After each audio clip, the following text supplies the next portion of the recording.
Hey guys, I'm Dr. McFarland, and in this video, we're going to go over the Squier Sonic Stratocaster.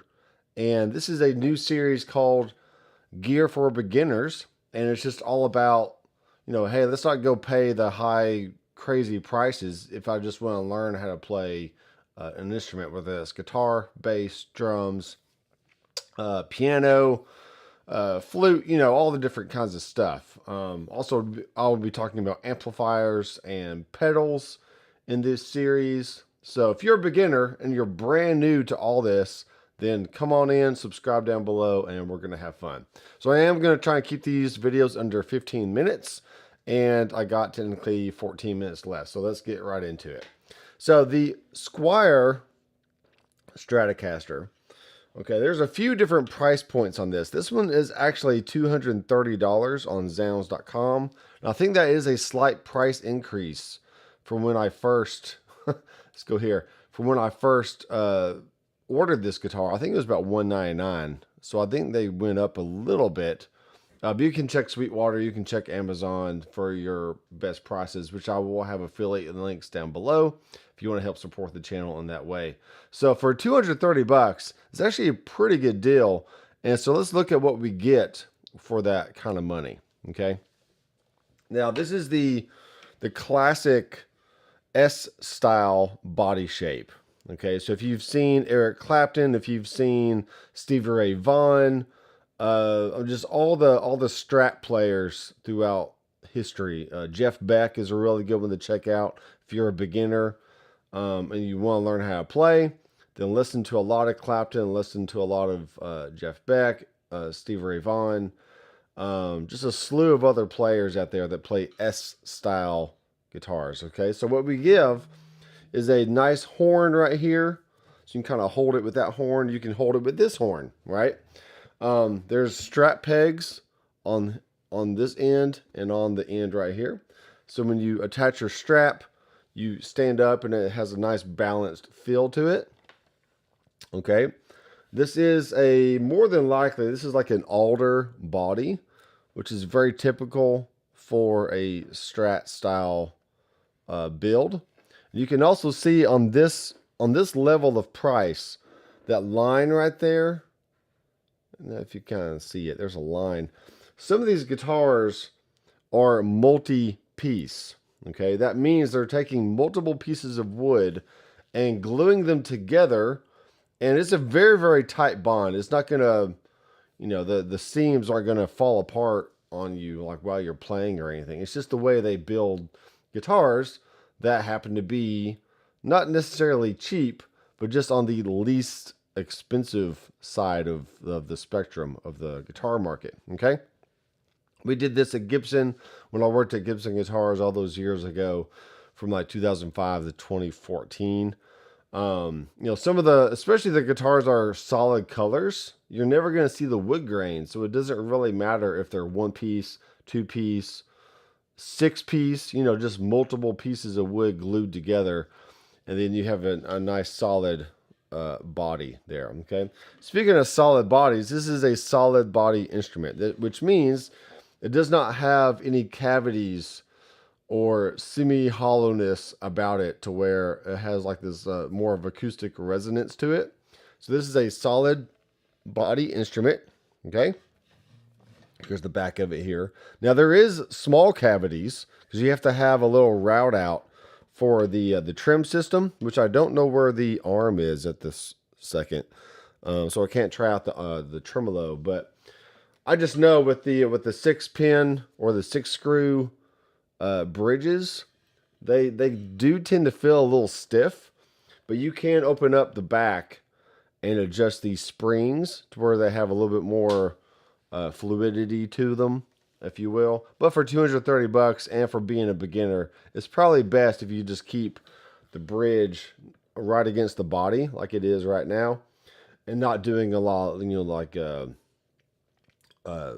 note dives or weird vibrato stuff, right? Because it's really not within the realm of your technique to be able to fully understand how that works and to make it sound good. So really at this point, you're more worried about, hey, I want to play electric guitar, but I don't even know my chords yet. type thing. So, you know, once you learn like your G, your C, your D, your E minor, you know, A major, stuff like that, you know, maybe play a scale. You know, just learn the basics of like how to pluck a string, where to put your fingers, and how to play and form different chord shapes. Okay, now let's go ahead and look at the tuners right here. This is typically the first thing that people replace when they start getting a little higher in level on their knowledge, on their abilities. But honestly, I mean, any guitar these days will have pretty decent tuners, unless you're just going out to Amazon and buying the cheapest piece of crap that you can find. Usually the tuner should be pretty good. So this is a Fender, you know, ish Squier instrument. So let's go ahead and check out the tuners here. I am plugged into my Helix 4 from line 6. And I'm just going to turn the knobs and make sure everything's in tune. You can kind of hear that.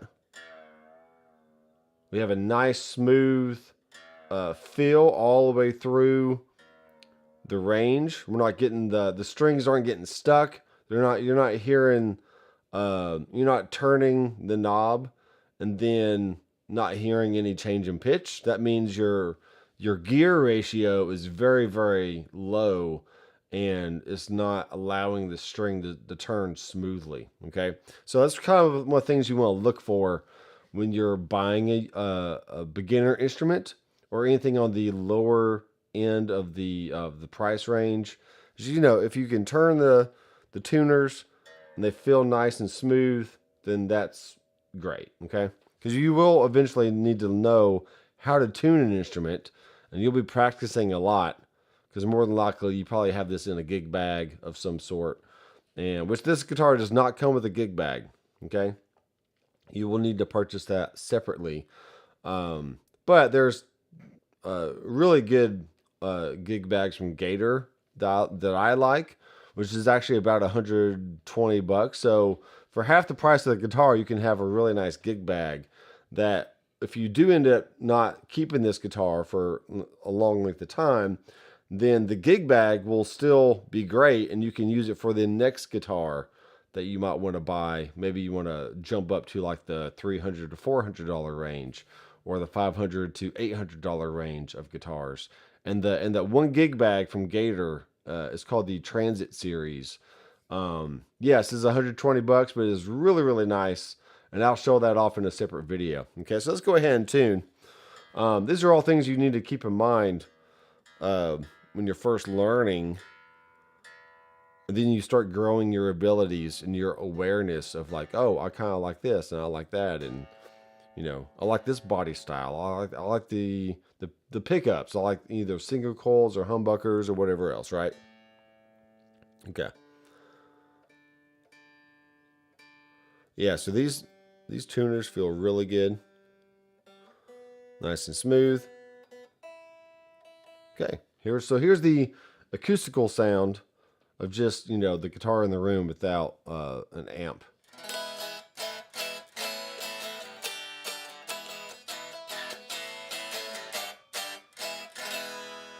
Okay, pretty good. All right, so let's go over the controls that we have here. Okay, on a S-style guitar, we typically have a volume, which is going to control the volume of all your pickups. Then we have a tone knob, which primarily controls the neck and middle. This can change depending on, you know, the manufacturer and how they've actually decided to wire this up. But typically, the middle tone is for the back two pickups. And then the forward tone is for the bridge only. Okay, we will actually test that here in a second.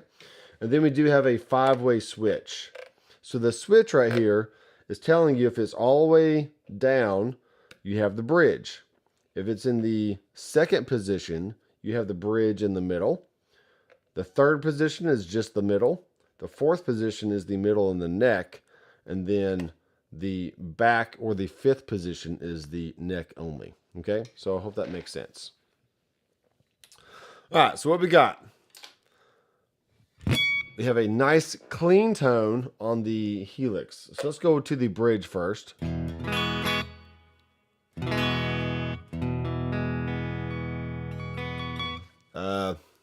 What happened?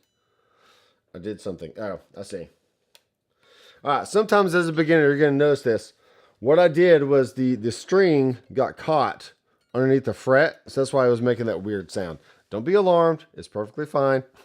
I hit the string in a weird way, and it made it like move off the fretboard. Anyway, here we go.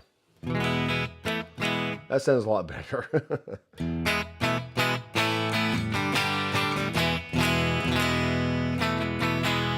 So first of all, let's go ahead and play up and down the neck.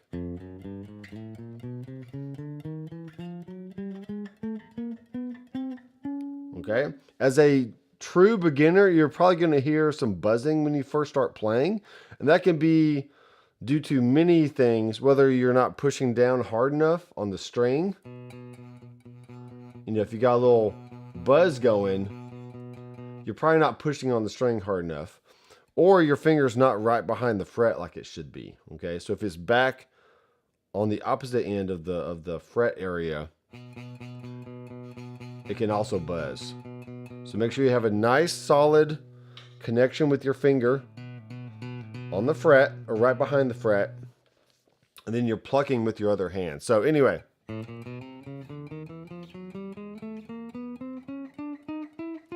So with proper technique, you should sound pretty decent. And all the frets, you know, all the way up and down the fretboard won't fret out. They won't buzz. Okay, pretty good.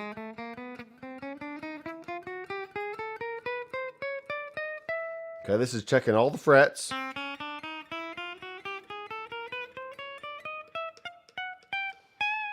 Yep.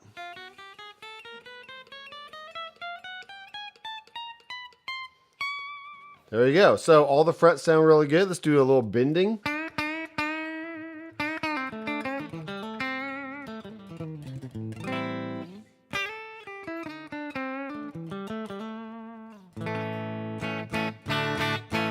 All right, now also as a beginner, when you first get the guitar, the strings will probably not be stretched. So what you'll probably want to do is put a finger higher up on the fret and just kind of tug on the string all the way down. You know, do that for all the strings, retune. Maybe you have to do it again, tune again. But once you do that like 2 or 3 times, the guitar should stay in tune really well, okay? So don't think that, oh man, my guitar keeps going out of tune all the time. Well, make sure you stretch the strings, retune, stretch them again until they don't go out of tune anymore. So that way when you do learn to bend and, you know, do all the stuff on the guitar, then the guitar will actually stay in tune a lot better. Okay, so with this last minute and a half, let's go through the sounds here. So here's the bridge pickup. Okay, here's the second position.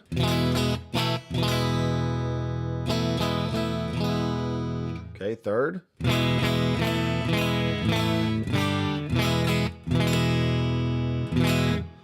Okay, fourth. And then fifth.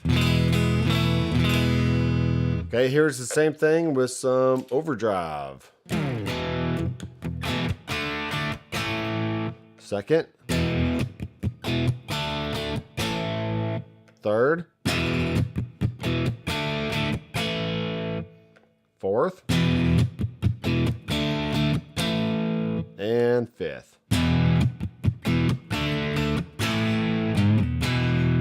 And notice that the bridge position is going to sound brighter versus the neck, which is going to sound a lot warmer.